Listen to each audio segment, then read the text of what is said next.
정답이 나와버렸네.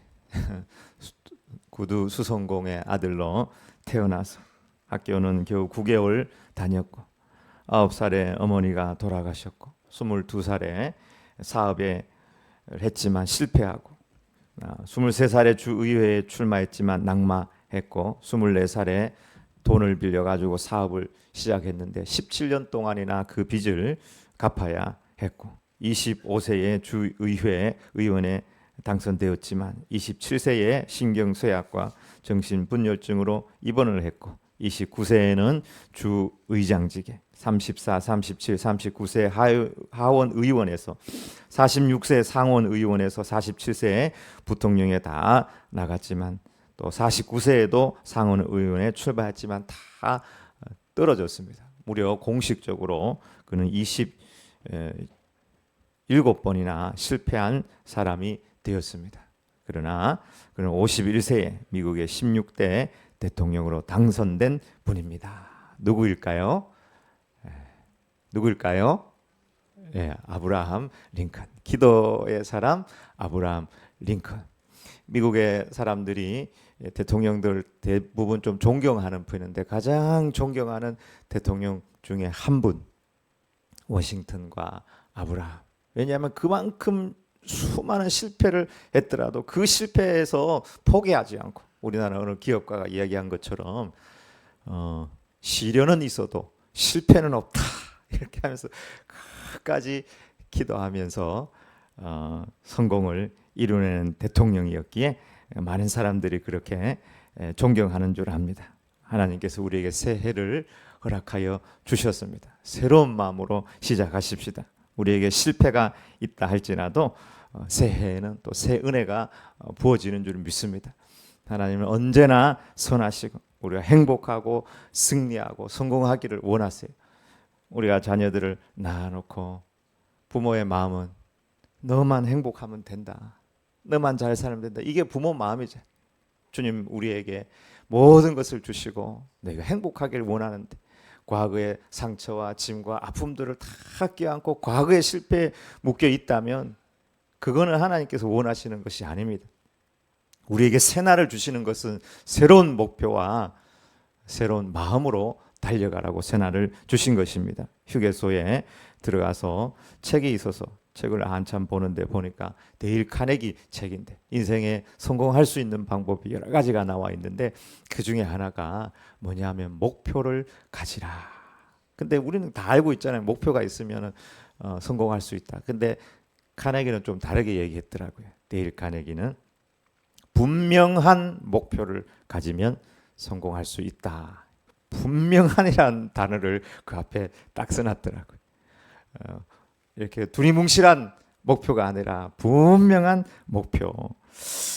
김구 선생님도 청년들을 만나서 역수어에 대한 물을 거슬러 올라가는 물고기에 대해서 말씀하면서 물을 거슬러 올라가는 살아있는 물고기는 목표를 가지고 있는 물고기다. 그게 살아있는 물고기다 말하면서 목표를 가지고 달려가라 말하였습니다. 공부해야지, 영어 공부해야지 그게 아니라 그 목표가 있다면 그것에 대한 구체적인 작은 목표들, 단어를 매일 20개 외우고 문장을 외우고 내가 새벽 기도 나가 기도해야지. 기도 몇 분 하겠다.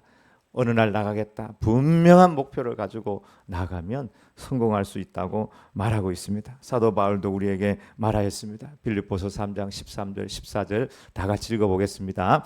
형제들아 나는 아직 내가 잡은 줄로 여기지 아니하고 즉 뒤에 있는 것은 잊어버리고 앞에 있는 것을 잡으려고 표대를 향하여 그리스도 예수 안에서 하나님이 위에서 부르신 부름의 상을 위하여 달려가노라. 아멘. 얼마나 수고하고 얼마나 그가 이루어놓은 게 많고 하나님 앞에 상급이 크겠어요. 그러나 뒤에 있는 것 내려놓고 상처, 아픔, 어려움 맞기도 하고 고생도 해가지고 마음에 여러 가지 경계선도 있고 막 가기 싫은 데도 있고 그런데 표대를 향해서 부름의 상을 향해서 질주하겠다고 달려가노라 하면서 고백하였습니다. 앞에 있는 표대를 향하여 달려가는 그 바울처럼 올 한 해도 우리가 힘차게 달려가길 원합니다. 인생은 선물이고 인생은 신나는 것이고 살아있을 때 우리가 누릴 필요가 없습니다. 올 한 해도 주님을 기대하며 달려가기를 원합니다. 오늘 본문의 말씀을 통해서 하나님의 음성을 듣기를 원합니다. 첫 번째, 하나님은 우리가 가볍게 경주하길 원하십니다. 읽어보겠습니다. 이러므로 우리에게 구름같이 둘러싼 허다한 증인들이 있으니 모든 무거운 것과 얽매이기 쉬운 죄를 벗어버리고 우리 앞에 당한 경주를 하며. 구름같이 둘러싼 허다한 증인들은 핍박과 어려움 가운데서도 모든 시련들을 이겨내고 순교하기까지 순종한 종들입니다. 그게 히브리서 11장에 쭉 나와 있습니다. 어떤 조롱도, 어떤 채찍도, 어떤 멸시도, 조롱도 다 이겨내고 달려갔던 영광의 종들입니다. 마라톤 하는 선수가 몸을 최대한 가볍게 하고 달리죠. 시계도 차고 막 헤드셋도 끼고 막 간식도 뒤에 등에 챙겨 매가지고 뛰는 마라톤 선수는 없습니다. 수영 선수도 마찬가지예요. 모든 수영하는 수영 선수들의 공통점인데 바로 저 모자를 쓴다는 것입니다. 왜? 조금의 마찰이라도 줄이기 위해서 반드시 모자를 쓰고 몸을 최대한 미끈하고 가볍게 해서 경기에 참여합니다. 100m 육상 선수가 완전 군장을 하고 달린다고 생각해 보십시오. 제가 저 그림은 인공지능으로 한번 그리라고 해봤더니 저렇게 그려주더라고요. 인공지능한테 완전 군장한 사람하고 아닌 사람하고 그릴 거 주고 한번 해보라 내가 지시를 내렸더니 저렇게 그렸더라고요. 뒤에 있는 사람도 열심히 잘 뛰죠. 그러나 완전 군장을 했기 때문에 이길 수가 없을 것입니다. 100m 달리는 사람들은요, 최대한 몸을 가볍게 하고 음식도 먹고 음식도 소화를 잘 시키고 이미 다 시킨 상태에서 몸을 최선의 컨디션을 만들어 가지고 달리는 것입니다. 특별히 믿음의 경주도 마찬가지입니다. 오늘 그런 의미에서 벗어야 될 것에 대해서 몇 가지를 언급하고 있습니다. 첫 번째는 모든 무거운 것이고, 두 번째는 얽매이기 쉬운 죄입니다. 모든 무거운 것은 영어로 찾아보니까 다 weight, 번역이 될 때는 우리 몸에 무게, 살 뭐 이런 것으로도 번역이 되는 단어죠. hindrance, 방해물입니다. 허다한 증인, 또 순교한 증인들처럼 전력 질주하기에 우리가 방해되는 것들이 있다면 그것들을 다 내려놓고 따라가야 되는데, 그것이 우리 안에 뭐가 있는가? 그것은 바로 욕심입니다.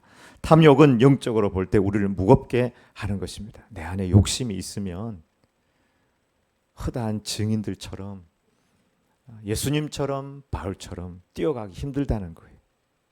현대에 일어나는 대부분의 많은 일들도 보면은 대부분 욕심으로 인해서 생기는 문제들이 많습니다. 전쟁 왜 일어납니까? 욕심이죠. 또 과소비로 인한 기후 위기.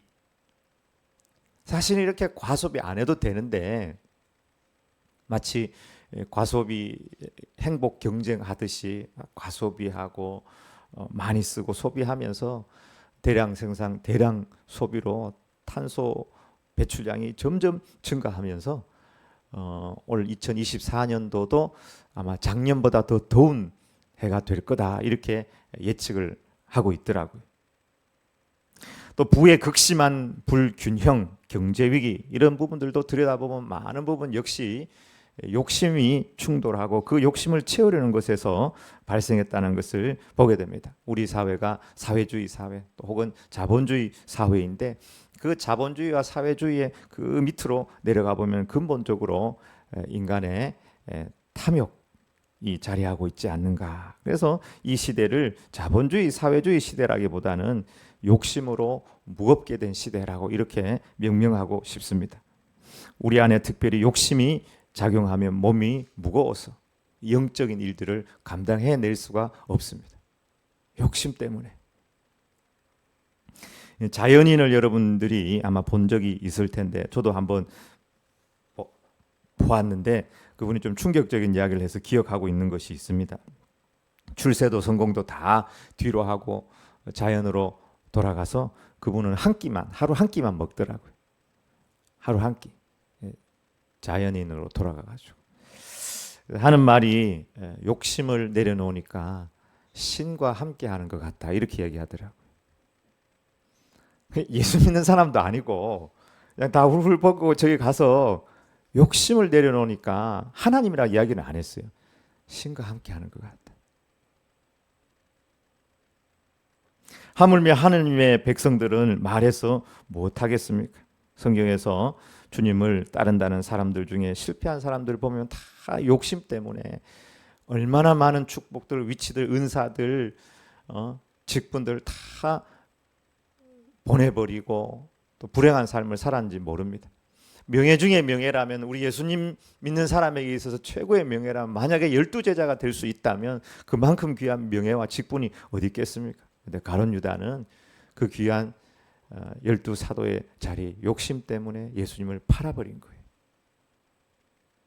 아나니아와 삽비라 모든 사람에게 인정받았지만 견물생심, 그 욕심 때문에 성령님을 속이고 신앙 양심을 속이고 버림받았습니다. 성경은 우리에게 분명히 말씀하고 있습니다. 하나님의 사람들, 예수 그리스도의 사람은 정과 욕심을 십자가에 못 박은 사람들이다. 그래서 내 사소한 욕심 이런 것들을 못 받고 그걸 다 벗어내야지 달려갈 수 있다고 말하고 있습니다. 두 번째, 얽매이기 쉬운 죄입니다. 이거 벗고 우리 올 한 해 달려가기를 원합니다. 죄는 죄인데 얽매이기 쉬운 죄. 이것 때문에 감옥 간다든지 이것 때문에 수갑 찬다든지 할 일은 없는데 내 삶이 하나님 앞에서 달려가지 못하게 하는 얽매이는 죄, 사소하지만 우리를 넘어지게 하는 죄들, 작은 죄들, 잔잔한 죄들, 불평하는 죄들, 나를 따라다니는 죄들. 제가 한번 이 본문을 가지고 여러분에게 설교한 적이 있다는 생각이 드네요. 그때 제가 이걸 얽매이기 쉬운 죄를 몇 가지 비유를 들어서 설명한 것 같은데, 첫 번째는 거미줄 같은 죄. 거미줄이 있으면 손으로 쳐버리면 쳐지잖아요. 근데 한 2, 3일 지나면 또 거미가 줄을 치거든요.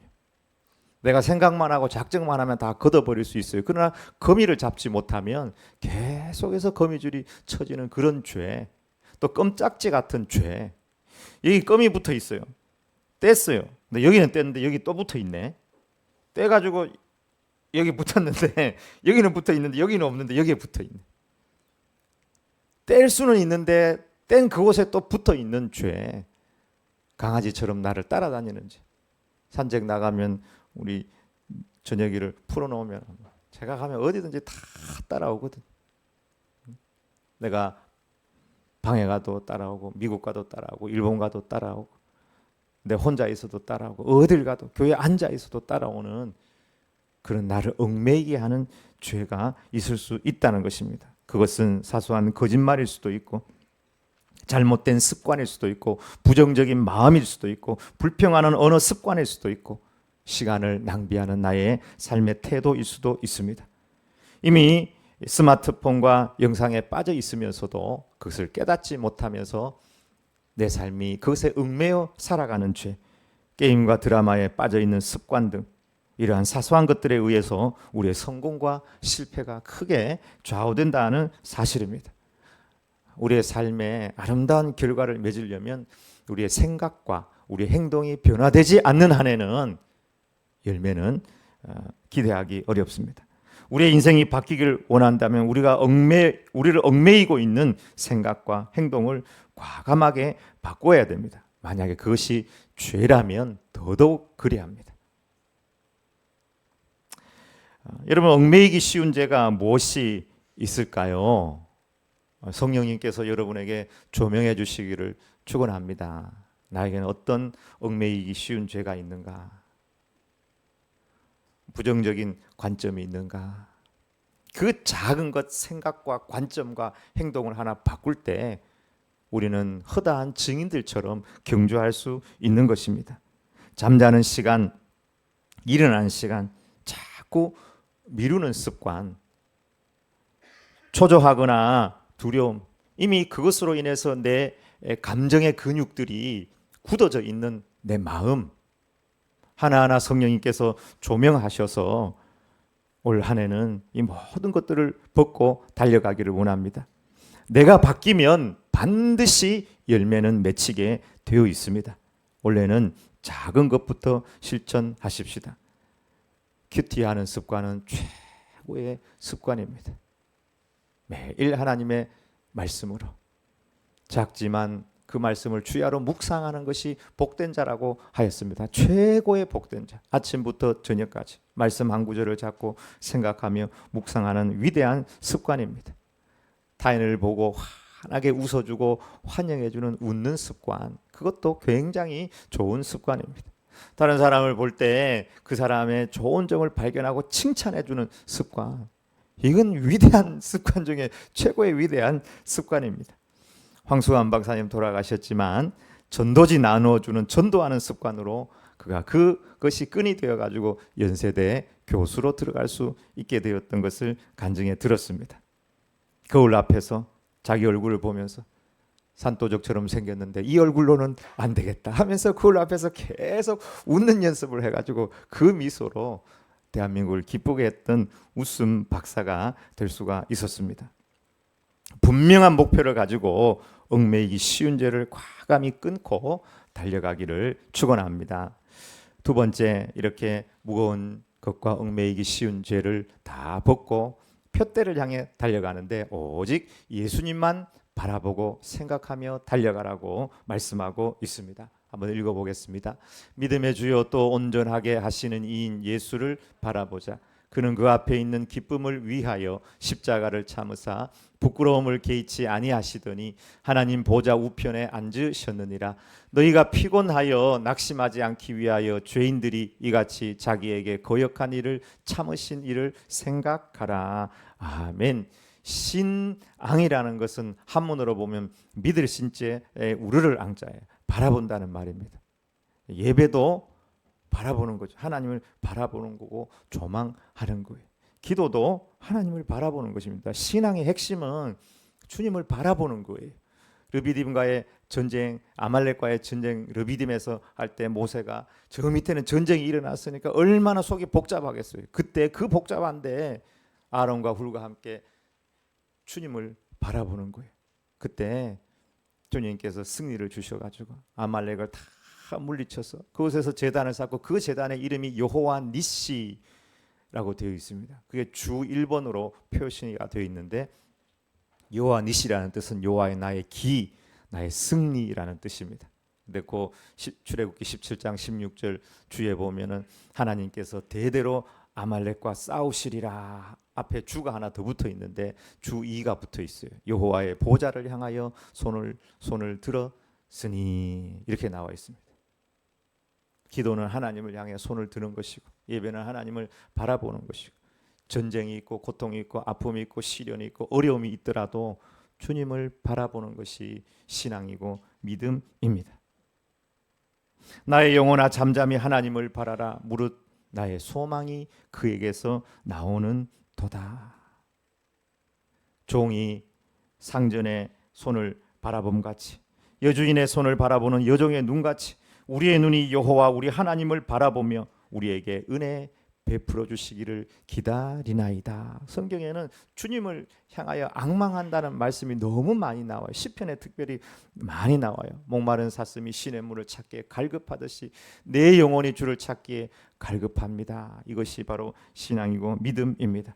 욥은 이해할 수 없는 그 상황, 전쟁 같은 상황, 하나의 시련이 아니라 도미노 시련을 당했던 그 가운데서도 그걸 봐야죠. 왜 이렇게 됐냐, 왜 이런 시련이 왔냐, 원인을 분석하고 결과를 따지고 이렇게 해야 되는데 그 가운데서 그걸 바라보지 않고 하나님을 바라보는 신앙을 가지고 있었습니다. 주시니도 여호와시고 거두어 가시니도 여호와시니 오직 여호와의 이름이 찬양 받으실 것입니다. 이게 신앙이에요. 그 가운데서 하나님을 바라보는 것. 하나냐와 미사엘과 아사랴, 다니엘 세 친구들, 불 속에 너희들 금신상에게 절 안 하면 던져 넣을 거다. 하나님께서 우리를 구원내실 겁니다. 그러나 그리 아니하실지라도 우리는 왕이 만든 저 금신상에게 절할 수 없습니다. 불을 바라보고 고난을 바라보고 나의 의로움을 바라본 것이 아니라 오직 하나님, 타 죽더라도 영원하신 하나님, 나를 다시 살리실 하나님을 바라보는 그 믿음이 진짜 신앙이고 믿음인 것입니다. 그렇게 볼 때 신앙은, 신앙이라는 자체가 하나님을 바라보고 하나님께 포커스를 맞추는 거다 하는 것입니다. 괴로울 때 주님의 얼굴 보라, 평화의 주님 바라보아라. 세상에서 시달린 친구들아, 위로의 주님 바라보아라. 눈을 들어 주를 보라, 내 모든 염려 주께 맡겨라. 슬플 때에 주님의 얼굴 보라, 사랑의 주님 안식 주리라. 아멘. 어떤 상황에서라도 올 한 해 주님만 바라봅시다.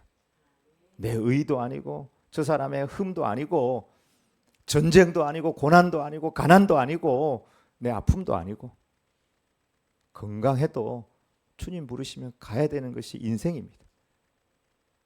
우리의 참 소망은 주님입니다. 주님이 보이지 아니하면 현실에 파묻혀서 주님을 떠나게 됩니다. 어떤 전도자가 길거리에서 열심히 전도하는데 한 여인이 소리를 칩니다. 내가 어릴 때 성폭행 당하고 우리의 자녀가 이렇게 고난당하고 세상에 전쟁이 이렇게 많이 있는데 예수님이 살아계시고 하나님이 살아계시다면 현실에 이런 일이 있을 수 있느냐고, 당신 대답해 보라고. 하나님이 살아있다면. 그때 그 전도자가 이야기했습니다. 우리는 다 우리가 하고 싶은 대로 욕심 따라 살았어. 이런 일들이 생겼지만 하나님이신 예수님은 우리 죄를 위하여 십자가에 돌아가 주시고 그 모든 죄를 씻으시고 우리를 초대하고 계십니다.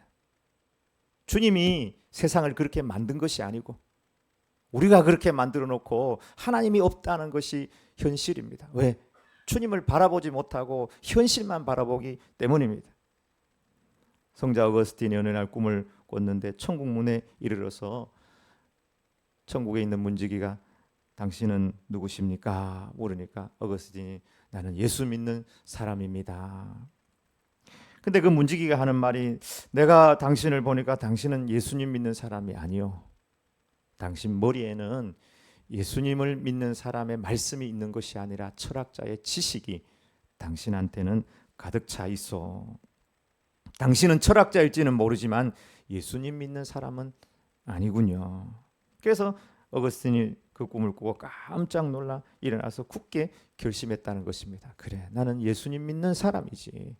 나는 예수님만 생각하고 주님의 말씀만 생각하리라. 그렇게 작정하고 평생을 살았더니 어느 날 사람들이 그를 예수님 닮은 성자라고 부르기 시작했다는 것입니다. 여러분, 올 한 해 벌써 시작이 되었는데 뭘 보고 살아가시겠습니까? 또 지금 뭘 바라보고 있습니까? 혹시 돈을 많이 생각하고 있습니까? 아니면 어떤 사람을 생각하고 있습니까? 어떤 시기를 바라보고 있습니까? 아니면 내 남은 날을 카운트하고 있습니까? 어떤 즐길 것들을 찾고 있습니까? 오늘 성경은 모든 무거운 것과 얽매이기 쉬운 죄를 벗어버리고 허다한 증인, 역사의 수많은 증인들이 앞에서 모든 무거운 것과 얽매이기 쉬운 죄 다 벗어버리고 믿음의 주여 온전케 하시는 이인 예수님, 오래 참으신 예수님을 생각하면서 경주하라. 주님을 더 경험하고 더 알아가고 더 최고로 사랑하는 2024년이 되길 우리 주님의 이름으로 축원합니다. 아멘.